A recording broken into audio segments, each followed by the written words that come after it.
Chapter 1 immortality का balance और एक न्यू बिगिनिंग। एक एज वर्ल्ड की कल्पना कीजिए जहां हर चीज इमॉर्टल थी। ना कोई बर्थ होता था और ना हाई डेथ, बस एक इटर्नल एग्जिस्टेंस थी। इस प्योर वर्ल्ड पर एक अकेला गोद था जिसने 23 कॉन्टिनेंट्स बनाए।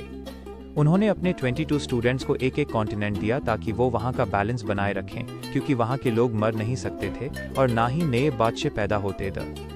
ये वर्ल्ड आईसी सिंपल प्रिंसिपल पर चलता था, कुछ भी डिस्ट्रॉय नहीं हो सकता और कुछ भी क्रिएट नहीं हो सकता।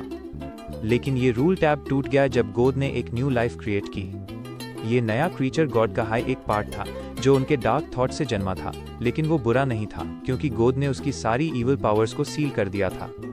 जब 22 स्टूडेंट्स को पता चला कि हजारों सालों बाद एक नई लाइफ आई है तो वो सब बहुत खुश हुए। चैप्टर 2 बैलेंस का टूटना और गोद का मिस्टीरियस डिपार्चर। इस नए बीइंग के आने से वर्ल्ड में हलचल शुरू हो गई।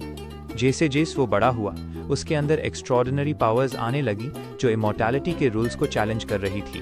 वर्ल्ड का पुराना बैलेंस बिगड़ने लगा और जो चीजें कभी बदलती नहीं थी वो अब चेंज होने लगी। इसी केओस के बीच एक मिस्टीरियस घटना घटी। उनका गोद अचानक कहीं गायब हो गया। किसी को नहीं पता था कि वो कहाँ गए या क्यों गए। गोद के चले जाने से 22 स्टूडेंट्स बहुत डर गए। अ फ्लैट वो इस बदलती हुई दुनिया में अकेले था और उनके पास एक ऐसा नया क्रीचर था जिसकी पावर्स पर किसी का कंट्रोल नहीं था। चैप्टर 3 नई दुनिया और अनफोर्सीन चैलेंजेस। गोद के जाने के बाद यूएस नए क्रीचर की पावर्स पूरी तरह से जाग चुकी थी।